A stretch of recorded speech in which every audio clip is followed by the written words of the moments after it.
got a comment recently from KP. She was wondering what she should do with a manager who works for her, who she really thinks the world of. Unfortunately, his people don't think a whole lot of him. She described this guy as being very articulate, very insightful, a visionary, and also somebody who wants to move up in the company and hoped one day to become a vice president. And she said he had the capabilities. What he didn't have is he didn't have the ability to manage other people very well, and the numbers bore it out. On a yearly basis, he would turn over a significant number of his people who would leave because they were saying they really weren't being managed well. When he was asked about it, he seemed to have a lot of the right answers, but wasn't performing particularly well, so they had me spend time with him. And he was starting to get a little bit better. But one of the things I realized as I spoke with him, and that we all have to realize when we're speaking with people whose assets are so good, but whose liabilities balance them out, is that in this young man's case, his tendency was to hire people and then leave them alone. In fact, he wanted to hire people the way he himself performed, and that is pretty much as an independent contributor. And I pointed out to them that independent contributors are very rare.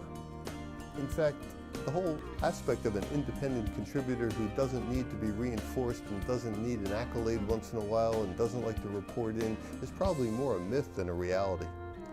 And that in his case, he needed to realize that his job wasn't just to impress his bosses.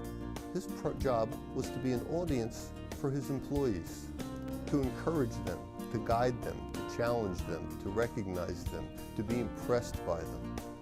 And that right now he was so focused on making sure that he was getting the accolades that he wasn't giving any accolades to them. And for that reason, he had the ability to hire some really competent people, but they were leaving. He struggled with this. He struggled with it a lot. He couldn't come to grips with the fact that other people needed to be smiled at. And ultimately, I had a real firm conversation with him, which I told him that in the years ahead, he would probably not get a vice president's job if he spent all of his time being the only person in the light.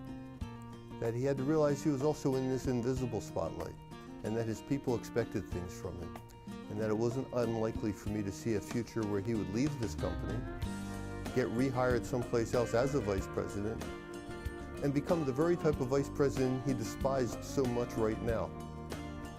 We need to get to people who have this imbalance in their assets and their liabilities and tell them early on that this ability to manage people, to manage organizations, to realize the role that you play in the invisible spotlight is critical to their advancement and critical to them being active contributors to their organization.